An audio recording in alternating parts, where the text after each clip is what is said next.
उनकी उम्मतों ने उनको खुदा का बेटा समझ लिया था। ऐसा कभी मत करना, हरगिज़ मत करना।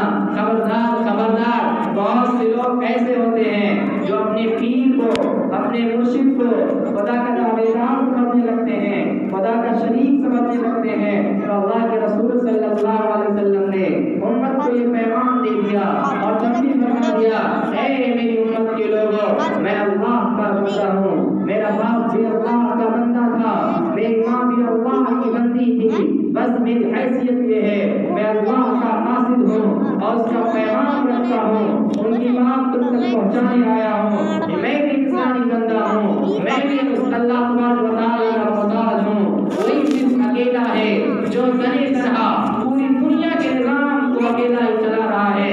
या अल्लाह के रसूल सल्लल्लाहु अलैहि वसल्लम के पैगंबर अल्लाह तबारक व तआला के यहाँ ये उम्मती को कहा जा रहा है, ऐ 1450 साल के बाद आने वाले मुसलमानों, ये उम्मती को अल्लाह के रसूल ने पैगाम दे करके चला गया। ऐ उम्मती, मेरे बाप कभी भी तुम किसी मुर्शिद की कब्र पर जाकर के सजदा ना करना, किसी पीर की कब्र पर जाकर के सजदा ना करना। और कुरान करीम में और इसमें सिपाहा के अंदर ये बात अल्लाह ने लिख दिया, वशुआ वयतबिहुल गावून।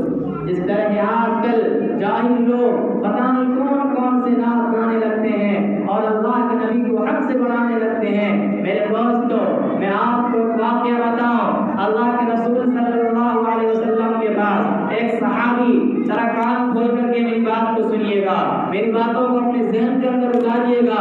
उस सहाबी अल्लाह के रसूल सल्लल्लाहु अलैहि वसल्लम के पास आए और अपनी ज़बान से एक जुमला निकाला। क्या निकालते हैं? अगर अल्लाह ने चाहा, अल्लाह के रसूल ने चाहा, ये काम हो जाएगा। आप हज़रात मुझे बताएंगे उन सहाबी की ज़बान से निकली हुई बात कि अल्लाह ने चाहा, अल्लाह के रसूल ने चाहा, ये काम हो जाएगा, ये जुमला सही है या गलत? मेरे मोहतरम, ये जुमला सही